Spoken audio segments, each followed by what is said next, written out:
Grace T വിയുടെ നേർച്ചാലുകൾ എന്ന ഈ പ്രോഗ്രാമിലേക്ക് എല്ലാ പ്രിയപ്പെട്ടവരെയും സ്വാഗതം ചെയ്യുന്നു. അനുഗ്രഹിക്കപ്പെട്ട നല്ല നിമിഷങ്ങൾക്കായി ഞാൻ ദൈവത്തിന് സ്തോത്രം ചെയ്യുന്നു. ഈ സമയത്ത് നിങ്ങളുടെ മുമ്പിൽ ദൈവത്തിൻ്റെ വചനമായി അല്പസമയം നിൽപ്പാൻ സർവശക്തനായ ദൈവം എൻ്റെ ജീവിതത്തിൽ ഒരുക്കി തന്ന വിലപ്പെട്ട നിമിഷങ്ങൾക്കായി ഞാൻ ദൈവത്തിന് സ്തോത്രം ചെയ്യുന്നു, സ്തുതിക്കുന്നു.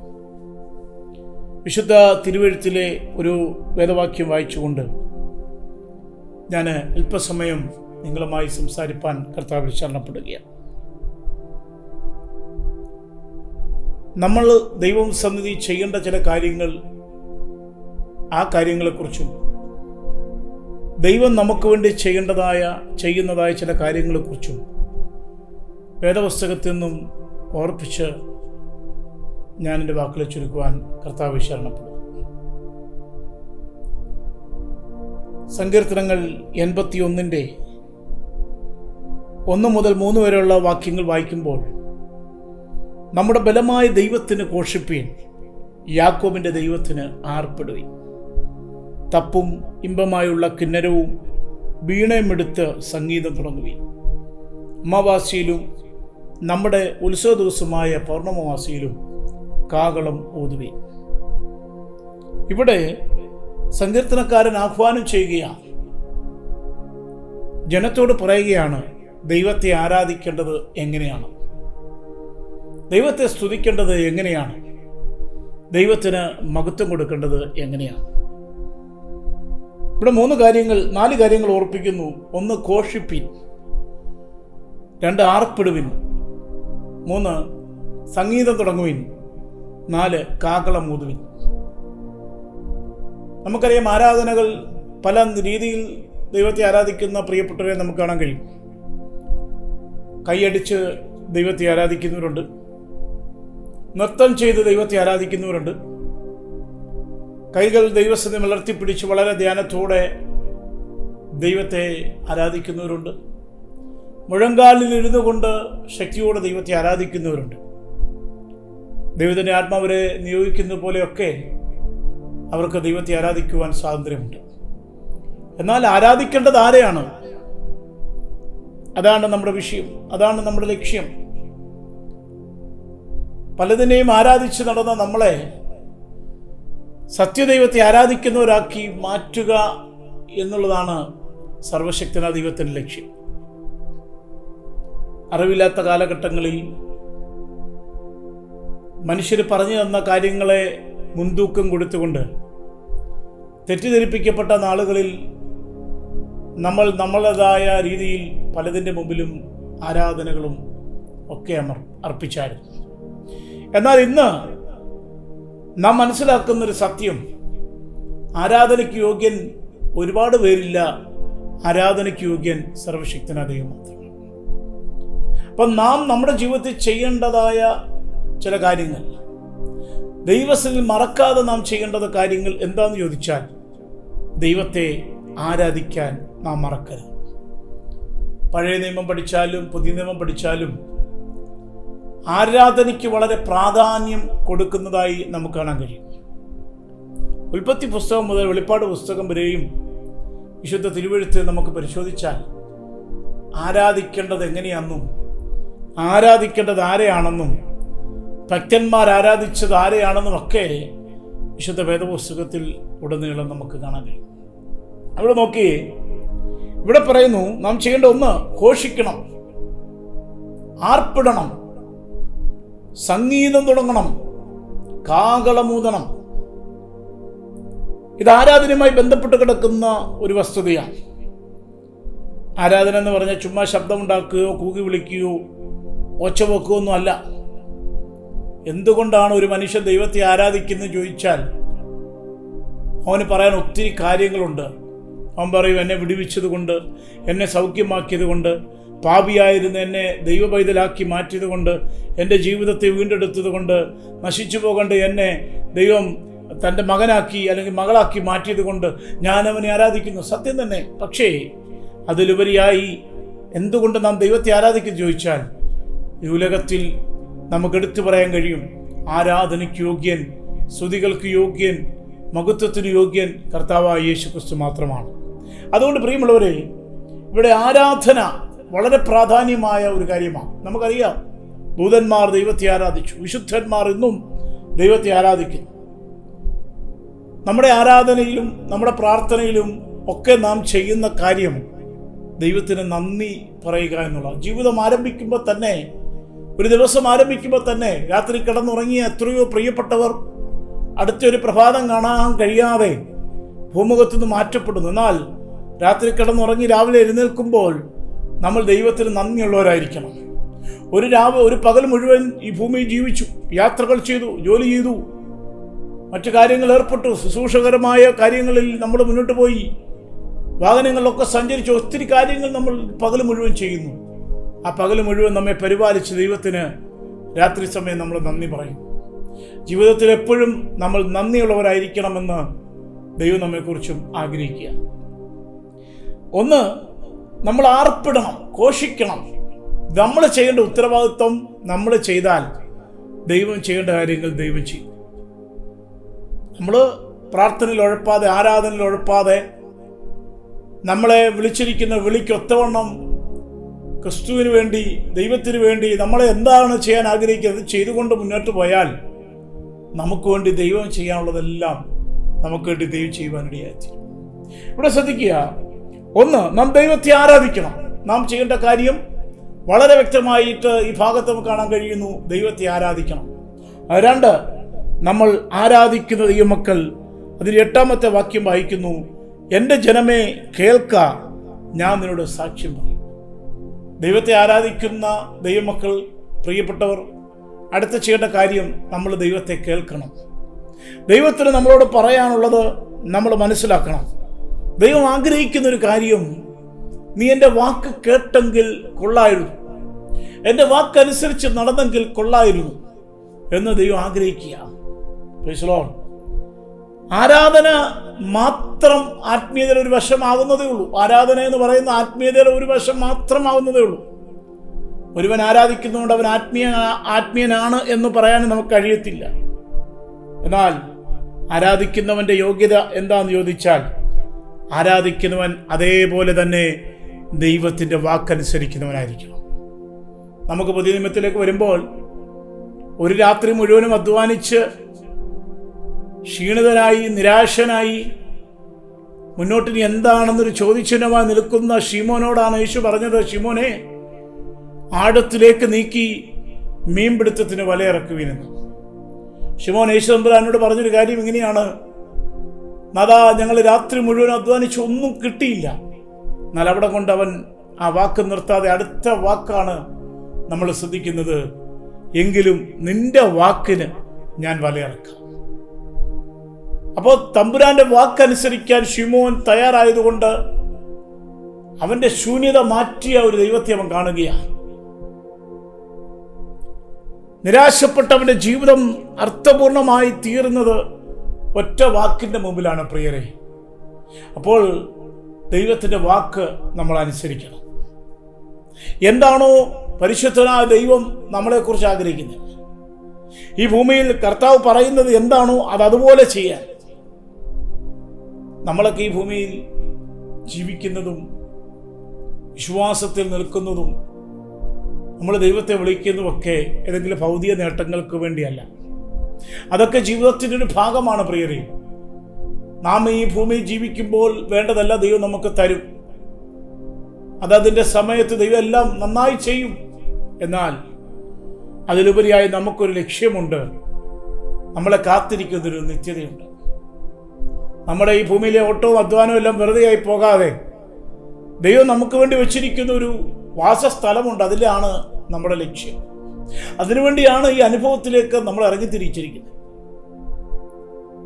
നമ്മൾ ഈ ഭൂമിയിൽ ഞാൻ ഇറങ്ങിത്തിരിച്ചത്, നിങ്ങൾ ഇറങ്ങിത്തിരിച്ചിരിക്കുന്നതൊക്കെ ഈ ഭൂമിയിലെ താൽക്കാലിക വാസത്തിനപ്പുറത്ത് ഒരു നിത്യമായ ഒരു വാസസ്ഥലമുണ്ട്. അപ്പോൾ അവിടെ പോകണമെങ്കിൽ നമ്മൾ ദൈവത്തെ അനുസരിക്കുന്ന, ദൈവത്തിന് ഇഷ്ടമുള്ള മക്കളായി നമ്മൾ ജീവിക്കണം. ഇവിടെ നമ്മൾ ശ്രദ്ധിക്കുമ്പോൾ ദൈവത്തിന് പറയാനുള്ളത് നമ്മൾ കേൾക്കണം. ദൈവത്തിന് നമ്മളോട് പറയാൻ ഒത്തിരി കാര്യങ്ങളുണ്ട്. ഒരപ്പൻ മകനോട് എങ്ങനെ സംസാരിക്കാൻ ആഗ്രഹിക്കുന്നുവോ, പറയാൻ ആഗ്രഹിക്കുന്നു, അതുപോലെ നമ്മുടെ ദൈവത്തിന് നമ്മളോട് പറയാനുണ്ട് പ്രിയരെ. നമ്മളത് കേൾക്കുവാൻ ബാധ്യസ്ഥരാണ്. അപ്പോൾ കേൾക്കുക അല്ലേ?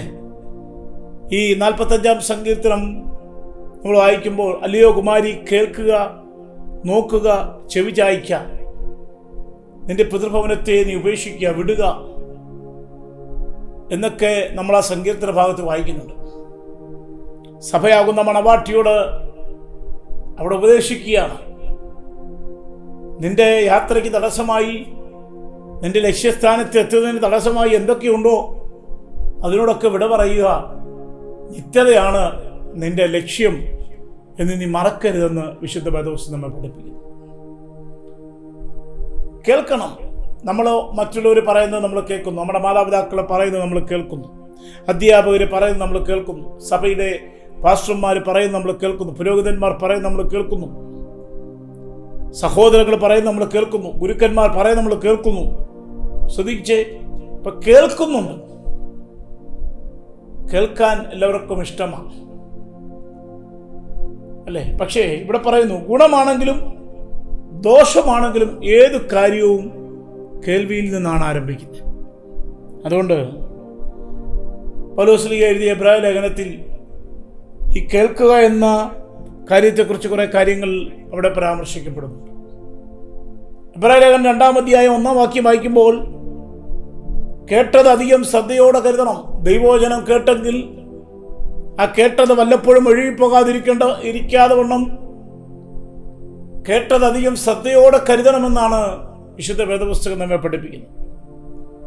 കേട്ടവർ മറ്റുള്ളവർക്ക് ഉറപ്പിച്ചു കൊടുക്കണമെന്ന് വിശുദ്ധ വേദപുസ്തകം നമ്മെ പഠിപ്പിക്കുന്ന എബ്രായർ 2:4. കേട്ടവർ മറ്റുള്ളവർക്ക് ഉറപ്പിച്ചു കൊടുക്കണം. എന്താണോ നിങ്ങൾ കേട്ടത്, സുവിശേഷം കേട്ടെങ്കിൽ, രക്ഷ നമ്മൾ കേട്ടെങ്കിൽ, നമ്മൾ അതിനെ അനുഭവിച്ചെങ്കിൽ, നമ്മൾ വിടുവിക്കപ്പെട്ടെങ്കിൽ, നമ്മൾ അറിഞ്ഞ സത്യം, നമ്മൾ അറിഞ്ഞ സമാധാനം, നമ്മൾ കണ്ടെത്തിയ രക്ഷ, നമ്മൾ കേട്ട സുവിശേഷം, അത് മറ്റുള്ളവരിലേക്ക് നമ്മൾ പകരണം.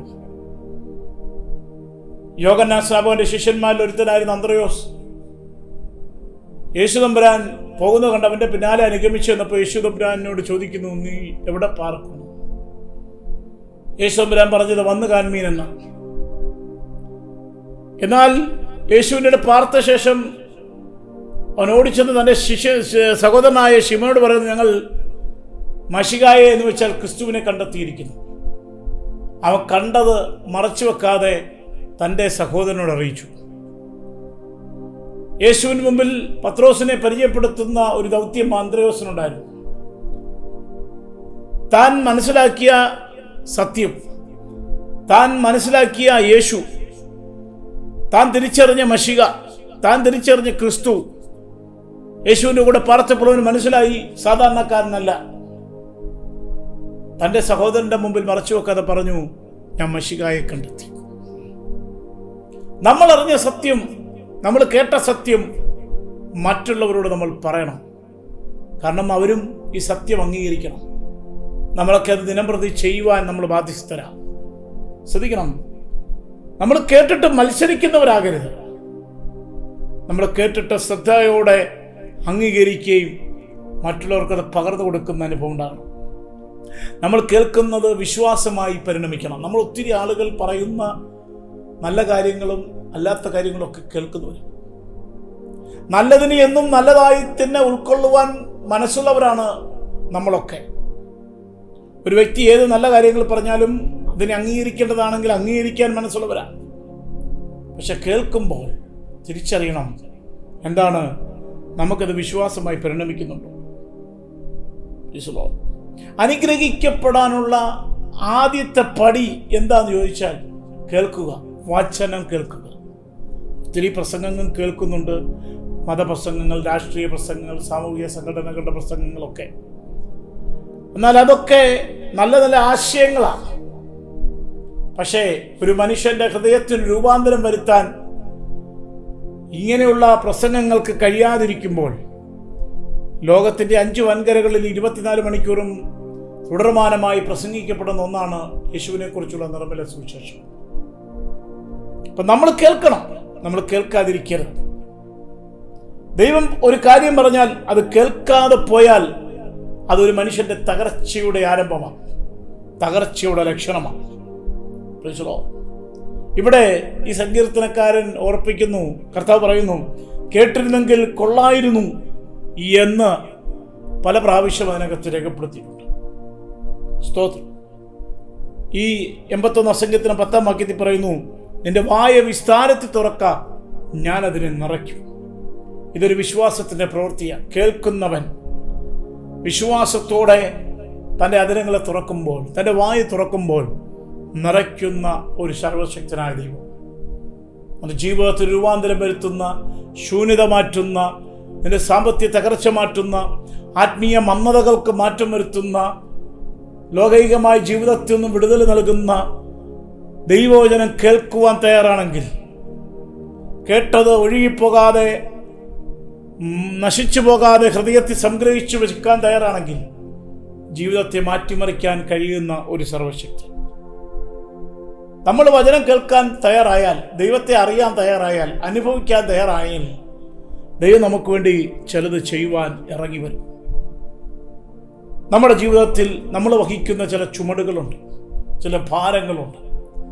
നമുക്ക് സഹിക്കാൻ കഴിയുന്നതിനപ്പുറത്തായി നമ്മൾ കൊണ്ടു നടക്കുന്ന ചില വിഷയങ്ങളുണ്ട്, പ്രതികൂലങ്ങൾ, പ്രതിസന്ധികളുണ്ട്. ഇതിൻ്റെ 6-ാമത്തെ വാക്യം വായിക്കും, ഞാൻ അവൻ്റെ തോളിൽ നിന്ന് ചുമട് നീക്കി, അവൻ്റെ കൈകൾ കുട്ട വിട്ടൊഴിയും. എന്താണ് അതിൻ്റെ അർത്ഥം? തോളിൽ നിന്ന് ചുമട് നീക്കി. ചുമട് ഒരു വലിയ ഭാരമാണ്. നമുക്കറിയാം, ചുമടെടുക്കുന്ന ഒത്തിരി പ്രിയപ്പെട്ടവർ നമ്മുടെയൊക്കെ നടുവിലുണ്ട്. അവൻ്റെ കുടുംബത്തെ പുലർത്താൻ, കുഞ്ഞുങ്ങളെ പുലർത്താൻ അവനെക്കാട്ടിലെ ഇരട്ടി ഭാരമുള്ള ചുമട് അവൻ എടുക്കേണ്ടി വരുന്നു. ഭാരമാണെന്നറിഞ്ഞിട്ടും തൻ്റെ വീടിനെ പുലർത്താൻ താൻ അത് ചെയ്യേണ്ടി വരികയാണ്. എന്നാൽ ഇവിടെ നോക്കിയ തോളിൽ ചുമട് തട്ടി വെക്കുമ്പോൾ ആ ചുമടും കൊണ്ട് എത്ര നാൾ നടക്കാൻ പറ്റും? ആ ഭാരം കൊണ്ട് എത്ര നാൾ നടക്കാൻ പറ്റും? പക്ഷേ കർത്താവിനെ അറിയാൻ തയ്യാറായാൽ, കേൾക്കാൻ തയ്യാറായാൽ, മനസ്സിലാക്കാൻ തയ്യാറായാൽ, ദൈവശബ്ദത്തിന് പ്രാധാന്യത കൊടുക്കാൻ തയ്യാറായാൽ, നാളുകളായി താങ്കൾ അനുഭവിക്കുന്ന നിന്റെ തോളിലെ ചുമട്, നിന്റെ തോളിലെ ഭാരം അവൻ എടുത്തു മാറ്റാൻ എൻ്റെ ദൈവം സർവശക്തനായ ദൈവമാണ്. സ്തോത്രം. 430 സംവത്സരം മിസ്രൈമിൽ അടിമകളായി പാർത്ത ഇസ്രായേൽ ജനം, ഒരു വലിയ സമൂഹം, ഒരു വലിയ തലമുറകൾ പലതും മാറി. മിസ്രൈം എന്ന് പറയുന്ന ആ ഇട്ടാവട്ടത്തിനകത്ത്, ആ പ്രദേശത്ത് മാത്രം ഒതുങ്ങിക്കൂടി തങ്ങളുടെ തലമുറകളെ പലതിനെയും അവിടെ കുഴിച്ചുമൂടി. ഒരു ജാതീയ പശ്ചാത്തലത്തിൽ കടന്ന അയ്യം വിളിക്കുമ്പോൾ പുറലോകമായിട്ടൊരു ബന്ധമില്ലാതെ മിസ്രൈം എന്ന് പറയുന്ന രാജ്യത്തിൻ്റെ അകത്തിളത്തി കിടന്നവരെ ഏകദേശം 430 വർഷങ്ങൾക്കിപ്പുറം പുറത്തു കൊണ്ടുവരുമ്പോൾ മിസ്രൈമിൽ കിടന്ന ജനത്തിൻ്റെ അടിമമുഖത്തെ എടുത്തു മാറ്റി, മിസ്രൈമിലെ കൊട്ട മിസ്രൈമിൽ വെച്ച് തന്നെ നീക്കിയിട്ട് തൻ്റെ ജനത്തെ കർത്താവ് ചെങ്കടലിൽ കൂടി അക്കരെ കടത്തി. ചരിത്രമല്ലേ നമുക്കറിയാം. രണ്ടാമതോടെ പറയുന്നൊരു കാര്യമുണ്ട്. എന്താണ് ദൈവം ചെയ്യുന്നത്? ഒന്ന്, തോളിലെ ചുമട് അല്ലെങ്കിൽ ഭാരം എടുത്തു മാറ്റി. 2, കഷ്ടകാലത്ത് നീ വിളിച്ചു, ഞാൻ നിന്നെ വിടുവിച്ചു. ഇടിമുഴക്കത്തിന്റെ മറവിൽ നിന്ന് ഞാൻ നിനക്ക് ഉത്തരമരളി. വിടുവിക്കുന്നൊരു ദൈവം, ഉത്തരമരുളുന്ന ഒരു ദൈവം. എന്തുവാ ഈ വിടുതൽ എന്ന് പറഞ്ഞാൽ? അതിന്റെ അർത്ഥം പിടിച്ചു വച്ചിരിക്കുന്ന, വിട്ടുതരത്തില്ലെന്ന് പിടിച്ചു വച്ചിരിക്കുന്ന ശക്തിയിൽ നിന്നും പറിച്ചെടുക്കുന്നതാണ് വിടുതൽ, പറിച്ചു മാറ്റുന്നതാണ് വിടുതൽ. ഒതുക്കി വച്ചിരിക്കുന്ന ശക്തികൾ, നമ്മൾ അനുഭവിക്കേണ്ട നന്മകൾ, നമ്മുടെ തലമുറകൾ അനുഭവിക്കേണ്ട, കുടുംബത്തിൽ വന്നു ചേരേണ്ട നന്മകൾ, ഈ ലോകത്തിൽ ദൈവമായിരിക്കുന്ന പൈശാചിക ശക്തി പിടിച്ചടക്കി വെച്ചിരിക്കുമ്പോൾ ദൈവവചനത്തെ പ്രമാണിക്കുന്ന ഒരു ദൈവപൈതലാണ് നമ്മളെങ്കിൽ, ദൈവത്തിൽ വിശ്വാസത്തോടെ നീ കൽപ്പിക്കാൻ തയ്യാറാണെങ്കിൽ എൻ്റെ കയ്യിൽ വന്നു ചേരേണ്ടത് വന്നു തരിക തന്നെ ചെയ്യും. നമ്മെ വിടുവിക്കുന്ന, നമുക്ക് ഉത്തരമരുളുന്ന ഒരു നല്ല ദൈവത്തെയാണ് നമ്മൾ സേവിക്കുകയും ആരാധിക്കുകയും ചെയ്യുന്നത്. നിന്നെ മിസ്രൈമിൽ നിന്ന് കൊണ്ടുവന്നു. എന്താണ് അതിൻ്റെ അർത്ഥം? 1, നിന്റെ തോളിലെ ചുമട് നീക്കി. 2, നിന്നെ വിടുവിച്ചു. അതിന് അടുത്തത് നിനക്ക് ഉത്തരമരുളി. അടുത്ത് പറയുന്നു, നിന്നെ മിസ്രൈമിൽ നിന്ന് കൊണ്ടുവന്നു. എന്നും പാരമ്പര്യത്തിന്റെ നുകത്തിൽ കിടന്ന് കരയാനല്ല, പാപത്തിന്റെ ചേറുവഴിയിൽ കിടന്ന് നിലവിളിക്കാനല്ല, ഗതിയില്ലാതെ കിടക്കുന്നവനെ പോലെ കിടന്ന് അയ്യം വിളിക്കാനല്ല, രക്ഷയില്ലാതെ കിടക്കുവാനല്ല നിന്നെ വിളിച്ചിരിക്കുന്നത്. ഒരവസരം ദൈവം നിനക്ക് തരും ഈ ഭൂമിയിൽ. എന്നെ കേൾക്കുന്ന മാന്യ സഹോദരങ്ങളെ, ഈ ഭൂമിയിൽ ദൈവം എല്ലാവർക്കും ഒരു ചാൻസ് കൊടുക്കാറുണ്ട്, ഒരവസരം കൊടുക്കാറുണ്ട്. എവിടുന്ന? ഈ ഭൂമിയിലെ അന്ധകാരത്തിന്റെ അനുഭവത്തിൽ രക്ഷപ്പെടാൻ, പാപത്തിന്റെ ചേർവഴി കിടക്കുന്നവന് രക്ഷപ്പെടാൻ, ലോകത്തിന്റെ മോഹങ്ങളിൽ വിരഞ്ഞോടി ജീവിതം നശിപ്പിക്കുന്നവന് ഈ ഭൂമിയിൽ അവസരം ദൈവം കൊടുക്കും. ആ അവസരം തക്കത്തിൽ ഉപയോഗിക്കാൻ നമ്മൾ തയ്യാറാകണം. സമയങ്ങൾ തക്കത്തിൽ ഉപയോഗിക്കാൻ നമ്മൾ തയ്യാറാകണം. അങ്ങനെ ഉപയോഗിച്ചതിന്റെ ഫലമാണ് ഞങ്ങളൊക്കെ ഈ യേശുവിനെ പ്രസംഗിക്കാൻ കാരണം. പ്രിയമുള്ളവരെ, പലരും ഈ അവസരം കിട്ടിയിട്ടും പാഴാക്കി കളയുന്നു. അവരിന്ന് ലോകത്തിന്റെ മോഹങ്ങളിൽ വിരഞ്ഞോടി നടക്കുകയാണ്.